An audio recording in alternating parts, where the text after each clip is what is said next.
Boa tarde, pessoal, tudo bem? Primeiramente, obrigado pela presença de todos aí, tá bom? Por prestigiar a minha apresentação. Eu sou o João Aguena, sou da empresa Danfoss e vou ficar um tempinho aqui com vocês e tentar passar algum conhecimento, né? Então tá bom, vamos lá. E eu vou pedir para vocês que a palestra, assim, para não ficar tão cansativa, vou pedir para que vocês interajam. Não existe pergunta besta, tá? Qualquer dúvida, ela é sempre válida. Se tiver alguma curiosidade aí, alguma coisa a acrescentar, fiquem à vontade, por favor. Pode interromper também, se não entenderem alguma coisa. E para incentivar vocês aí, eu vou dar... Tem uns brindes aqui para os participantes aí. Para as 3 primeiras perguntas, eu vou dar uma lembrancinha da Danfoss, tá bom?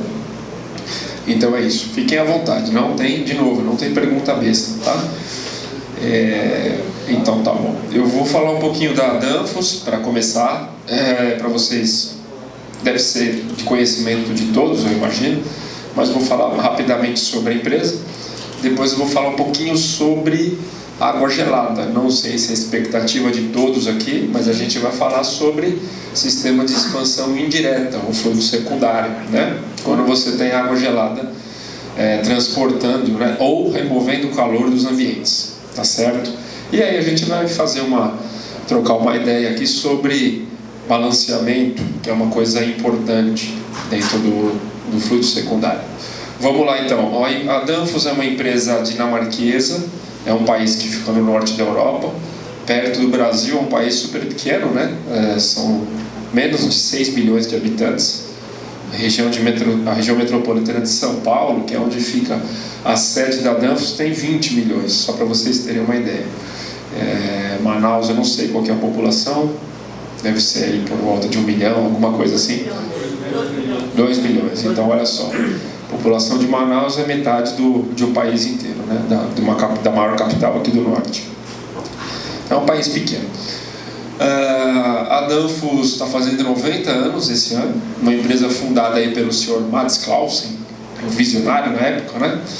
E uma coisa interessante sobre a empresa é que é uma corporação, né? Uma empresa que está em mais de 100 países, fatura aí por volta de 8 bilhões de euros por ano, é bastante dinheiro. E empresas desse porte geralmente têm capital aberto nas bolsas, têm ações, né? São empresas que abrem a sociedade aí para as ações. A Danfoss é uma empresa de capital fechado, ou seja, pertence à família do fundador. É uma coisa rara nesse tamanho de corporação. Então é uma curiosidade sobre a Danfoss, que é um pouco diferente aí das demais empresas desse porte. Bom, a Danfoss tem várias áreas de atuação. Dentro delas, a gente vai falar aqui de Climate Solutions. Antes era segregado. A Danfoss na Europa tem uma participação muito grande no mercado de água quente para consumo predial, água quente de banho, para lavar as mãos mesmo. A demanda lá por água quente é um pouco diferente da nossa, né? Lá a água quente é um pouco mais importante do que é para nós aqui, embora a gente também toma banho quente, né? Mesmo estando em Manaus aqui, que é uma cidade quente, você não vê nenhum hotel sem água quente aqui. Acredito que todos vocês tenham chuveiro elétrico ou algum aquecimento de água na casa de vocês.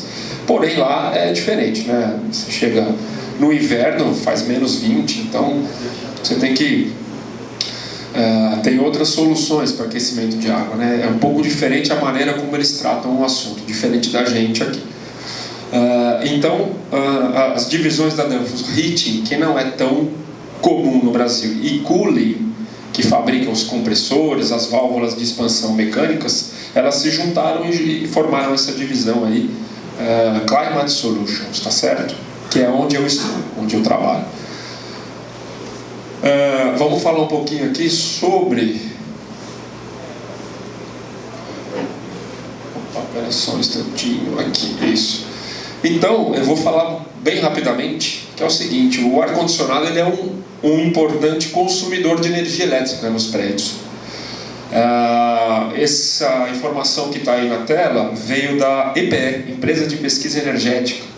É um órgão que fica subordinado ao governo federal, ao Ministério de Minas e Energia, e eles pesquisam muitas coisas. Inclusive, se vocês tiverem curiosidade, entrem lá no site do EPE, acho que é epe.gov.br, tem muita informação interessante sobre o perfil de consumo do Brasil de energia, a matriz energética.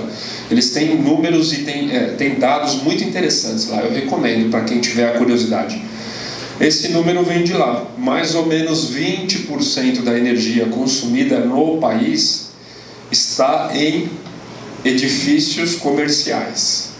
Aí é muito amplo, né? Essa definição, edifícios comerciais, é muito grande. Vai desde aquela lojinha de bairro até um prédio comercial, tá? Mas não está nas residências e nem nas indústrias, está nos edifícios comerciais. 20% do consumo de energia do país. E de novo, esse é um dado de uma empresa muito respeitada, que é a EPE, Empresa de Pesquisa Energética, pertence ao governo brasileiro. E se você for adiante, dentro de um edifício comercial, como eu falei para vocês, varia, né? É muito diverso a definição, é muito diversa a definição de prédio comercial.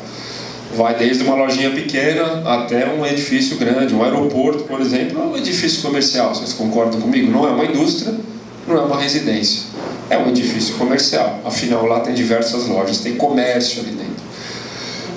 Mas mais ou menos 50% do consumo de um edifício comercial, seja ele qual for, é ar-condicionado. Tá? Se você multiplica uma coisa pela outra, 20% da energia consumida no país, prédio comercial. E se nesses prédios comerciais metade é ar-condicionado, você faz uma conta rápida, chega à conclusão que 10% da energia consumida no país é com ar-condicionado. Olha que coisa interessante, né? Como o nosso setor aqui, o nosso segmento contribui para o consumo de energia, o peso dele, né? A gente está falando de um sistema, tem muita coisa, né, dentro de um prédio, e um sistema, que é o nosso segmento, consome 10% da energia produzida no país. Então a gente tem uma responsabilidade grande aí com relação ao consumo de energia, está nas nossas mãos, tá ok? E uma outra coisa interessante é que os projetos de ar-condicionado, aí eu começo a falar um pouco mais sobre o ar central, água gelada. A gente não vai dedicar nosso bate-papo aqui tanto ao sistema pequenininho ali do comércio pequeno, a gente vai mais para o sistema central. O projeto de um sistema central, ele é feito pensando na pior condição, o pior dia do ano, quando o prédio está totalmente cheio, quando o dia está super quente, quando tem maior insolação. É aquele dia do ano lá, costuma lá, eu não sei aqui em Manaus, no norte, né, porque as condições aqui são diferentes. Em São Paulo costuma ser ali fevereiro, 14, 15 de fevereiro, 3 da tarde, depende do lugar, né, mas é por aí. Aí o sistema todo é projetado para esse dia, tá? O resto do ano você opera em carga parcial, ou seja, você não usa todo o teu ar-condicionado. Ele não está sempre no máximo, né? E aí, para não gastar tanta energia, é importante que no resto do ano você saiba controlar o seu ar. Você tem os sistemas de automação, as válvulas, os inversores, todos os dispositivos que te permitem desacelerar o sistema, né? Não ir no talo, não ir no máximo, reduzir. Porque se você deixar no máximo o ano inteiro, você vai gastar muita energia. Então, quando você não precisa, você reduz, você controla. E aí que está o desafio, né? Controlar um sistema, seja ele qual for, para não operar no máximo, não é tão simples quanto parece. Você tem que fazer as coisas direitinho. E a gente vai falar um pouco aqui sobre isso, sobre carga parcial, certo? Uma coisa muito importante no prédio é o balanceamento, tá? E assim, aí eu vou abrir um parênteses aqui, fazer até uma reflexão, que acho que é super válido. Os sistemas de ar centrais, eles são coisas bastante complexas, tá certo? Imagina que você tem aí, ó, numa obra de água gelada, você tem chiller, tubulação de água gelada, bomba de água gelada, fan coil, duto de fan coil, motor elétrico, Olha a quantidade de componentes, painel elétrico, inversor de frequência. É um sistema complexo do ponto de vista de engenharia. Tem muitos subsistemas, muitos produtos, vários fornecedores. Olha aqui quanta gente tem, né? E é só uma parte. Tem lá o pessoal do isolamento térmico, pessoal de duto, ventilador, eu que represento a Danfoss, que faz válvula, inversor. É assim, é um sistema, do ponto de vista de engenharia, desafiador. Tá? Então, tudo é importante. Estou vendo bastante gente com a sacola do fabricante da Armacel, né, os isolamentos. O isolamento é importante. Se você coloca lá um chiller super caro, né, que é a máquina que gela a água, e não isola direito a tubulação de água gelada, você está perdendo calor, jogando dinheiro no lixo. Isolamento do duto de ar é a mesma coisa, né? O ventilador é importante, tudo é importante. Se uma torre, às vezes o pessoal investe lá uma grana no chiller e esquece da torre, né? Pô, a torre é que um sistema com água de condensação, é ela que rejeita o calor para o ambiente, né? Então assim, todo o teu sistema depende da torre também. Então está tudo interligado, né, no sistema de ar central. Um depende do outro, não funciona. Uma coisa não funciona direito se a outra não tiver ok. É uma engrenagem, né? Então a gente vai falar aqui sobre uma dessas coisas que é importante, que é o balanceamento hidrônico. Por que é importante balancear um sistema de água gelada? E aí eu vou tentar não ser tão técnico assim, porque senão pode ficar chato. Eu vou tentar resumir, que é um assunto muito específico, né? Tem muitas coisas importantes dentro do ar. Vamos falar sobre quando você tem água demais num sistema de central, quando você tem água de menos, como que isso aí afeta o ΔT e qual que é o problema do baixo ΔT. Eu vou focar mais nisso do que vou falar até de como resolver. Vou focar mais nessa primeira parte aí. E depois como resolver vai ser um pouco menos importante. Eu vou falar um pouquinho mais superficialmente. Bom, a subvasão, que é quando você tem água de menos, pouca água passando, é menos comum, tá? Quase não acontece. E aí eu estou falando da vazão que passa lá no fan coil, no trocador de calor do fan coil, na serpentina de água gelada. Se você passar pouca água lá no trocador, o que vai acontecer? Você vai ter um fluxo laminar. E aí, essa primeira foto aqui, ó, esse primeiro desenho, as moléculas que estão lá no meio do tubo, elas não encostam na parede do tubo. E para trocar calor tem que encostar na parede do tubo, tem que ser bagunçado ali, que nem está embaixo, turbulento. A água tem que estar mexendo. E uma baixa velocidade, que é uma baixa vazão, né? Afinal, vazão é metro cúbico por segundo, por exemplo, vezes área da metro cúbico, ou metro por segundo é uma unidade de velocidade. Se você multiplica metro por segundo por metro quadrado, que é a área do tubo, dá metro cúbico, né? Então vazão está ligado à velocidade. Se você tem uma velocidade muito baixa, o que acontece é aquilo ali, ó. Aí tem os fabricantes. Esse aqui é um sistema que a Trane tem, fabricante de ar-condicionado, chama Turbolator. O que você faz dentro da parede do tubo? Cria esses canais aqui, essas ranhuras, para que a água fique turbulenta lá dentro do tubo. A água turbulenta favorece a troca de calor, e aí você não tem esse tipo de problema. Mas como eu falei, subvasão, ou seja, água de menos no fan coil, não é tão comum, isso não acontece tanto. O que acontece mais é isso aqui, é água demais. Isso é muito comum. Para quem trabalha aí com água gelada, fiquem atentos. É bastante comum nos sistemas de ar-condicionado com água gelada. Vou chutar aqui um número, posso estar errado, mas mais de 90% das instalações tem sobrevasão. Água demais passando na serpentina. É super comum. Trabalhei bastante tempo em campo, visitei muitas obras. Durante metade da minha carreira aí, trabalhei em campo, e é super comum, é o que mais tem. É o que mais tem. E qual que é o problema? Eu vou falar o primeiro, tá? Não vou nem falar do ΔT, vou falar de outro problema que acontece antes. É que, quando tem água demais, significa que a bomba está trabalhando demais. A bomba de água gelada, que é quem manda, né, a água para os fan coils. E aí, a bomba, ela tem uma característica, a bomba centrífuga, isso vale para os ventiladores também, tá certo? A relação entre a vazão de água e o consumo de energia não é uma reta. Ou seja, Se eu tenho vazão de 1, vamos imaginar que eu tenho 1 de energia. Se eu tenho vazão de 2, se eu dupliquei a vazão, né, dobrei, a energia não dobra junto. Ela é ao cubo, ela é elevada ao cubo. Então, se eu pego uma bomba centrífuga, pulo de 1 para 2 na vazão, a energia pula de 1 para 8. Tá? É ao cubo, é cúbica a relação. Eu pego o quanto eu multipliquei a vazão e elevo ao cubo. 2 ao cubo, 2 ao cubo dá 8, é isso aí. 2 vezes 2 vezes 2 dá 8. Se eu triplico a vazão, ou seja, eu vou de 1 para 3, eu tripliquei, 3 ao cubo dá 27. A energia vai a 27. Então, a bomba, ela cobra... Isso vale para deslocamento turbulento, tá? Escoamento laminar não vale para a bomba. Mas a bomba cobra alto para funcionar. É cúbica a relação, lembre-se sempre disso. Então, se eu estou trabalhando com vazão demais, eu estou gastando energia ao cubo demais. Se eu dobro a minha vazão, a energia está vezes 8.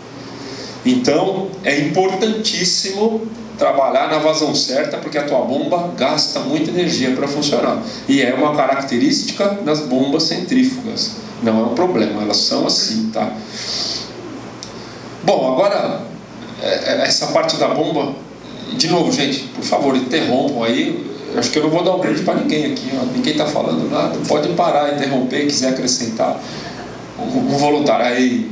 Pergunta, você falou que... Não, é de brinde, eu fiquei com uma dúvida agora, porque você falou que a bomba trabalha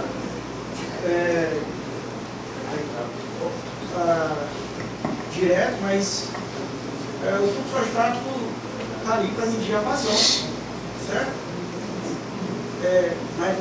Lógico, na entrada do solenoide, né, do fluxo estático, uma vez que deixa de passar, ou passa muito, ou passa excessivo, ele para o funcionamento atua, né? Aí o que diminui? Isso é projetado tudo no dimensionamento, né? Bomba, diâmetro de tubulação, distância, diâmetro e a quantidade de vazão. Eu não entendi muito bem. Como é o seu nome? Desculpa. Janderson. Não entendi muito bem. Vamos ver se eu consigo. Se é isso que você está perguntando. Você está perguntando como é que acontece a sobrevasão? Por que acontece? Exatamente. Bom, vou falar a mais comum aqui. Primeiro é o balanceamento, que a gente vai ver já já. O balanceamento errado, porque é o seguinte, você quando instala qualquer sistema hidrônico, seja ele qual for, hidrônico significa troca de calor com água, tá? O termo hidrônico, não é por isso que eu não falo hidráulico. Hidráulica é você usar água para consumo, para tomar banho e para lavar a mão. Hidrônico é você usar água para remover calor, que é o caso aqui. Por isso que eu não falo hidráulico. O termo é esse. Qualquer sistema hidrônico é inerente a um sistema hidrônico o balanceamento. Que é isso exatamente o que eu estou falando aqui. Você tem que mandar água e aquele negócio de quanto mais... Esse balanceamento deixa de ser efetivo. Porque você muda a condição da bomba ali. Se essa válvula fecha, por exemplo, aí bagunça tudo aqui. Esse cara aqui fechou. Então, assim, o balanceamento estático não é bom para sistemas com variação de vazão. Ele é bom para quando a tua vazão é fixa. Aí funciona bem, né? Aí tem uma outra figura aqui, né, de um sistema. Olha lá, aqui é a serpentina, a válvula de controle e a válvula de balanceamento. Olha só a diferença, né, de pressão, como que está entre essa aqui que está mais perto. Olha quanta pressão cai em cima dela. Essa que está mais longe da bomba não tem pressão nenhuma, né? Então essa válvula aqui está bem fechadinha, ó, esse registro. Esse aqui está mais ou menos, esse aqui está quase todo aberto, tá? Então esse daí é o sistema antigo, o sistema estático, que não funciona bem para variação de vazão. Aí, aquilo que eu falei, não vou me aprofundar muito aqui, mas aí é a maneira de resolver, tá certo? É o sistema de balanceamento dinâmico, que é uma forma de você resolver esse problema da sobrevasão, não ter água demais. Então o que você faz? Você coloca uma válvula, tem lá no stand essa válvula para mostrar para vocês. Você coloca uma válvula que faz o papel daquelas duas, né? Ela faz o papel de controle e faz o papel de balanceamento. Mas é um balanceamento, como o próprio nome diz, dinâmico. Como o sistema fica variando a pressão, a válvula fica se mexendo o tempo todo. Ela fica controlando a pressão o tempo todo, de forma mecânica, tá? Não é eletrônica. E aí, aqui é o esquema da válvula. Válvula de controle, válvula de balanceamento. E é uma válvula de balanceamento que não fica parada, ela fica se mexendo o tempo todo, tá? Para se adaptar às variações de pressão. Automatizada. Então, de novo, aqui para ficar bem claro, essa válvula aqui não é automatizada, é uma válvula mecânica. Ela fica se mexendo de acordo com a variação de pressão. Fica lá, é como se tivesse uma pessoa aqui olhando para a pressão na linha e ajustando. É como se fosse isso. Puta, pressão demais, fecha um pouquinho. Pressão de menos, abro. Fica o tempo todo mexendo.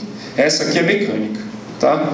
E essa aqui é uma válvula de controle que você põe um motor em cima, um motorzinho elétrico, e controla de acordo com a temperatura. Aqui tem esse desenho, deixa eu ver se é uma animação interessante. A primeira parte, observa aí, ó.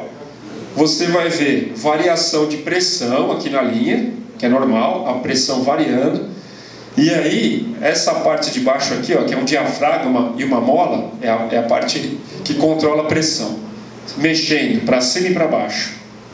E aí depois, a outra parte, que é a válvula de controle, ó, que é esse setor aqui, sendo controlada pelo atuador, pelo motor. Então, variação da pressão, vocês vão ver aqui a pressão variando e esse cara mexendo, e a vazão não mexe, né? Porque a ideia é essa, não deixar passar a vazão demais. Então a pressão aumenta, esse cara se mexe e a vazão não aumenta. A pressão aumenta, mas a vazão não, porque esse cara aqui fez o balanceamento dinâmico. Se fosse num sistema estático, o que ia acontecer? A pressão ia aumentar, a vazão ia aumentar também. Aqui não, a pressão aumentou, o diafragma se mexeu e a vazão se manteve constante. Então eu vou dar um play aqui, observa o que eu estou falando. Pressão varia, a válvula se mexe e a vazão não varia. Olha lá. Foi. Será que eu vou passar vergonha aqui? Olha lá. Ó, pressão aumentando, o diafragma mexendo, a vazão. 1100. Tá? Vou repetir essa parte para vocês verem. Depois a gente vai para a segunda parte do vídeo. Então olha lá. Pressão aumenta, olha lá o diafragma mexendo. Olha a vazão. Na segunda parte é o setor de controle. O que eu estou querendo fazer? Aí eu estou querendo baixar a vazão de 1100. Porque está muito frio, por exemplo. Pô, está muito frio esse ambiente, eu preciso diminuir a carga térmica. Aí esse motor aqui está ligado em algum termostato. O termostato falou para ele, está muito frio, né? Que nem essa sala aqui. A hora que sai todo mundo, a temperatura deve cair, porque a carga térmica vai diminuir, né? Tem, sei lá, 30 pessoas aqui. A hora que você diminui a carga térmica de 30 corpos humanos, a temperatura deve cair. O que o sistema de ar-condicionado ali vai fazer? Vai diminuir um pouco. E aí na segunda parte o que está acontecendo é isso, eu estou diminuindo um pouco, né? Então vamos, primeira parte, variação de pressão e a vazão não varia. Na segunda parte eu quero diminuir a vazão, de propósito. Então vamos lá, olha lá, pressão aumentando na linha, a válvula nem aí, ó, não acontece nada. E na segunda parte o motor mexe.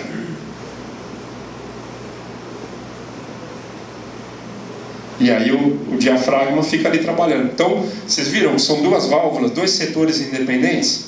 O setor de controle, que é a eletrônica que manda nele, e o setor de pressão, que é mecânico. E aí a linha pode flutuar à vontade, a pressão, a vazão não passa, ela não aumenta. E aí não tem aquele monte de problemas, né? Essa válvula é controlada de duas formas, né? Não, de novo, ela faz, não é que ela é controlada de duas formas, ela faz dois papéis no sistema de ar-condicionado, tá certo? O primeiro papel é balancear. O que é balancear? Não deixar passar mais água do que deve. Lembra que eu falei, olha, não pode passar mais água do que deve, nem mais nem menos. Então, o primeiro papel dessa válvula é limitar a vazão. E como que ela faz isso? Como que a vazão aumenta no sistema, né? Você só tem vazão maior se você aumenta a pressão, né? Lembra de um prédio? Como que a vazão é maior? Quanto maior a distância da caixa d'água, maior a pressão, né? Se você está num prédio muito alto, está no primeiro andar, a pressão é enorme. Um prédio de 40 metros de coluna d'água. Se você colocar qualquer torneira ali, se abrir um pouquinho da torneira, vai sair um monte de água. Então, a pressão, a vazão só existe quando você tem pressão. Se eu tenho pressão demais, eu vou ter vazão demais. Vazão demais é aquilo que a gente acabou de falar, um monte de problema. Delta T ruim, bomba gastando energia. Então, o primeiro papel dessa válvula é, quando eu tiver pressão demais na linha, esse cara aqui se mexe para não deixar passar vazão demais. É o que aconteceu, né? Olha lá o manômetro ali, diferencial. A pressão aumentou. O que a válvula fez? O diafragma fechou para não deixar passar mais vazão. Então esse é o primeiro papel da válvula. Fazer um balanceamento dinâmico. Por que é dinâmico? Porque o diafragma e a mola estão se mexendo, tá? Então é dinâmico. Se a pressão sobe, eles atuam. Mola e diafragma. Mecânico, não tem eletrônica que manda aí. É só a pressão d'água que faz ele mexer. O segundo papel da válvula é ajustar a vazão de água de acordo com a carga térmica que você quer, né? Se eu coloco um termostato aqui e falo para ele, eu quero 24 graus de set point, se ele vê que está 18, ele vai falar, putz, eu preciso baixar a quantidade de água. Vai lá, motorzinho, diminui. Aí o motorzinho vai lá e diminui. Então são dois papéis, ela controla duas coisas, carga térmica e faz o balanceamento ao mesmo tempo, no mesmo corpo. Então são coisas que vou colocar mais uma vez aí, que eu achei esse vídeo bem legal. De novo, presta atenção na primeira parte, a pressão diferencial varia, o diafragma se mexe e o sensor de vazão que está aqui, ó, fica perto de 1100, né? Num sistema estático isso não ia acontecer. Se a válvula, se aumentasse a pressão no sistema antigo, tradicional, a vazão ia subir. Então vou colocar mais uma vez. Olha lá, pressão aumentando, o diafragma mexendo e a vazão na faixa dos 1100. No segundo momento, a válvula de controle vai atuar e a vazão vai baixar. Tá? Então assim, a válvula faz duas coisas em uma: balanceamento, que antes era feito por aquele registro manual, e o controle, no mesmo corpo. Tá? Se eu arrancar o motor, por exemplo, esse motor aqui é rosqueado, passem no stand lá para ver depois. Essa válvula ela vai fazer só um papel, que é de limitar a vazão, né? Posso instalar assim também, é uma possibilidade. Ah não, a minha vazão vai ser sempre 1100, como estava ali, né? É sempre 1100, é um sistema que tem a vazão constante. Aí você instala ela, não põe motor, e aí, se tiver variação de pressão na linha, nunca vai ser diferente de 1100 a vazão, sempre vai ser 1100. A questão é que você não vai conseguir diminuir a vazão quando você precisar. Bom, aí tem esse atuador que é inteligente. A gente está quase no fim, então vou ter que correr um pouco. Passem lá depois que eu falo para vocês o que ele faz. Medidores de energia também são muito importantes. Medir a energia para tarifar. Isso é uma necessidade cada vez maior, né? Shopping center, por exemplo, que cada lojista tem uma carga térmica diferente. Não é justo você cobrar um rateio por área, né? Às vezes o cara tem uma loja lá que é cheia de luminária, um monte de coisa que produz calor, e ele paga a mesma coisa do que um outro cara que tem uma carga térmica baixinha. Então é interessante para você fazer rateio em sistemas como o shopping center, por exemplo. Esse aqui é um kit, um cavalete pronto, também está lá exposto, facilita muito a instalação. Aí é o cavalete montado, já vem com filtro, válvula de bypass, válvula, registro manual, tá tudo junto aí, válvula independente de pressão. E é isso, gente, obrigado aí. Eu espero não ter sido tão técnico assim, né? Mas enfim, é um bate-papo aí, acho interessante a reflexão. E pensem nisso, né? É um sistema que tem que estar tudo muito bem azeitado, tudo junto, para que as coisas funcionem adequadamente. Aí meu contato, quem quiser tirar um print, tirar foto, pode mandar e-mail, pode mandar WhatsApp, aí esse número tem um WhatsApp, vai ser o maior prazer aí conversar com vocês, compartilhar as informações, enfim, Tá bom, gente? Obrigado pelo tempo de vocês, tá? Até logo.